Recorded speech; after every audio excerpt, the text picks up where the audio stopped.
Центральный банк. Что это за фрукт и с чем его едят? Вообще, Центральный банк это не банк, а уж тем более не коммерческий банк. Central bank. What kind of fruit is this and what is it eaten with? In general, a central bank is not a bank, much less a commercial bank. But we will start with the fact that money is a derivative of exchange, and a bank is a derivative of money. And a long time ago, when money was gold and gold was money, there were no central banks. There were private banks, which were born from money and the emerging global circulation of goods. And already the global turnover of goods has created very large banks, with a very large reserve of gold. The triumph did not last long. The global circulation of a huge mass of goods began to push gold out of money.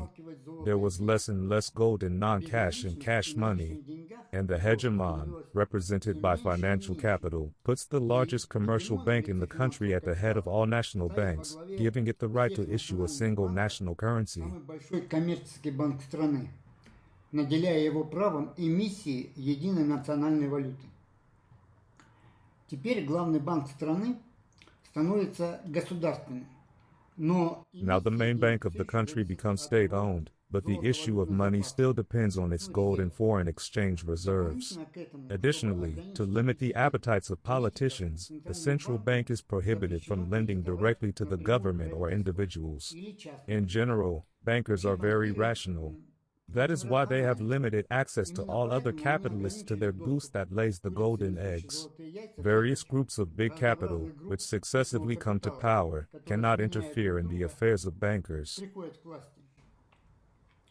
Глобальный обмен и проникновение капитала во все уголки планеты, несмотря на жесточайшую конкуренцию между монополиями, Global exchange and penetration of capital into all corners of the planet, despite the fiercest competition between monopolies, required the organization of a World Bank.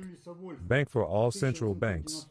The idea originated with the German academician Julius Wolff in 1892. It was supported by the French economist Raphael Georges Levy and the future famous Englishman John Keynes. These ideas reflected the monopoly of finance capital. At first, the idea was actively supported by American bankers. Поддержали и американские банки, и банкиры. Но, как всегда, что-то пошло не так. Хотя все банально. Американские банкиры не получили. But as always, something went wrong. Although everything is banal, American bankers did not receive leading positions in this bank for banks. Despite the growth of American capital, Europeans did not want to share with the upstarts from overseas. In 1929, the Bank for International Settlements was established without Americans. He truly became the largest bank in Europe. He had the largest gold assets and he could lend to central banks not only in Europe. The development of this bank took place in the paradigm of the 19th century ideas that the central bank was simply the largest commercial bank. But events have already begun to unfold and, above all, the expansion of trade turnover between countries and the growth, accordingly, of new contradictions that led to the Second World War. Расширение товарного оборота между странами и, соответственно, нарастание новых противоречий, которые привели ко Второй мировой войне.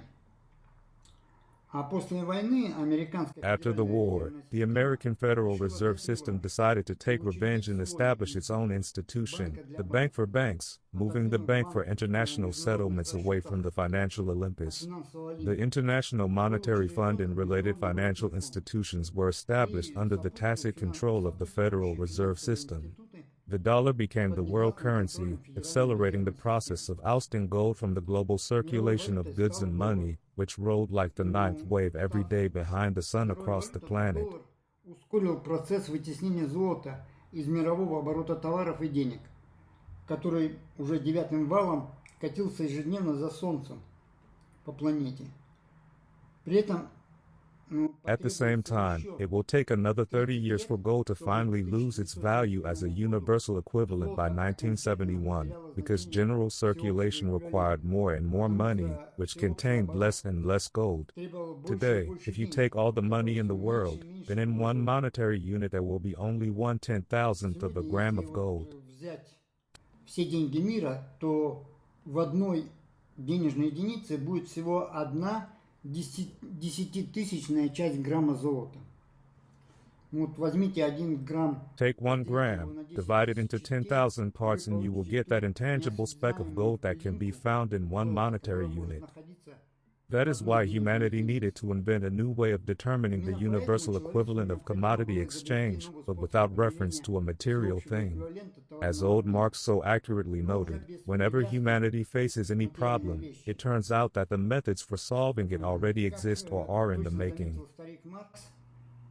Всякий раз, когда перед человечеством встает какая-нибудь задача, то оказывается, что способы ее разрешения уже имеются налицо или находятся в становлении. Indeed, a way has been found. It was enough to turn the largest commercial bank into a lender of last resort. Then credit acquired the function of gold. If earlier, when expanding production, it was necessary to extract an additional amount of gold, now it was enough to obtain a loan from the bowels of the central bank, and through the refinancing of this loan, determine the magnitude of the expansion of production, that is, the magnitude of the increase in the new mass of goods.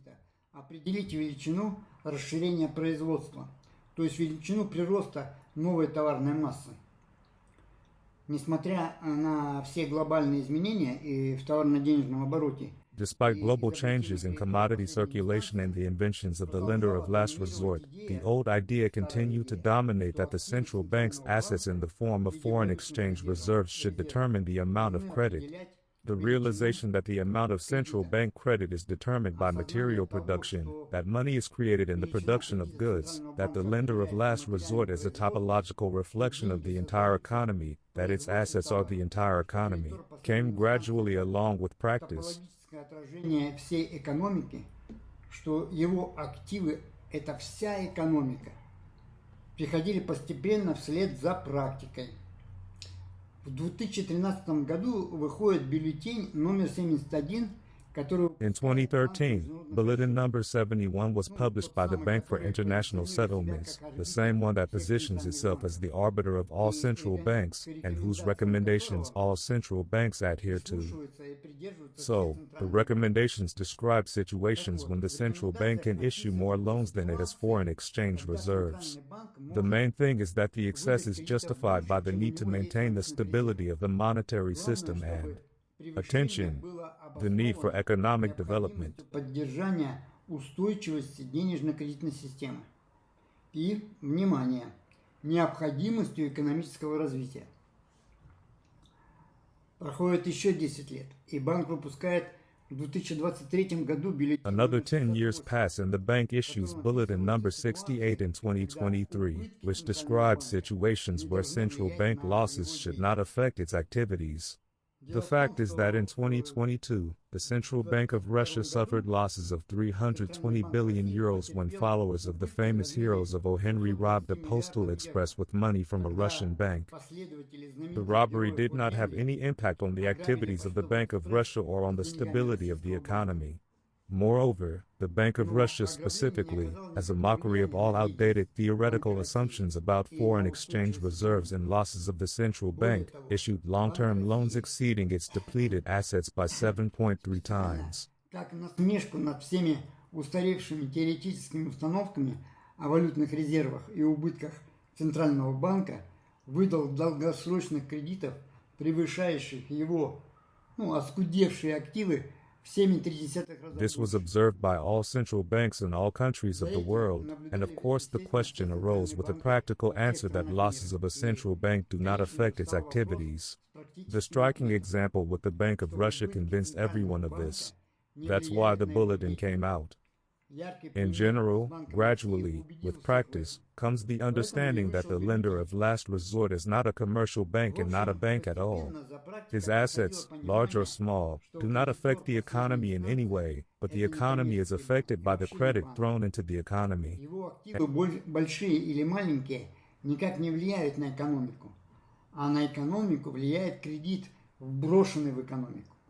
А кредит, в свою очередь, не зависит от активов, потому что деньги создаются в материальном And производстве. credit, in turn, does not depend on assets, because money is created in material production in the form of goods. Money materializes through a central bank loan, and the realization of money as a universal equivalent occurs in exchange and trade. If the loan does not correspond to the expansion of production, i.e., whether you currently have resources created in the past period or in the current period, this provokes inflation. If the amount of the loan corresponds to the expansion of production, then there will be no inflation. Центральный банк можно сравнить с черной дырой, в которой пропадают деньги и из которой деньги появляются. Но правильнее определить центральный банк как топологическое отражение. The central bank can be compared to a black hole in which money disappears and from which money appears. But it is more correct to define the central bank as a topological reflection of all material production. Therefore, the real assets of the central bank are all material production and the subsequent trade. If this is so, and practice speaks precisely of this, then the central bank in the paradigm of economic cybernetics in its two methods, the method of a dynamic model of the intersectoral balance and the method of accelerated capital turnover, can play the role of a powerful accelerator of the development of society. Because in the turnover of capital there is a moment of multiple expansion of consumption of final consumers, people in society represented by regional authorities and municipalities. Этот момент реализуется через свойства кредитора последней инстанции, где его убытки или величина его бухгалтерских активов никак не влияет на его повседневную деятельность. This point is realized through the properties of the lender of last resort, where his losses or the value of his accounting assets do not in any way affect his daily activities, the issuance of loans and refinancing of loans. In the following videos we will talk about the methods of economic cybernetics and how, in practice, the central bank of any country can be an accelerator of development.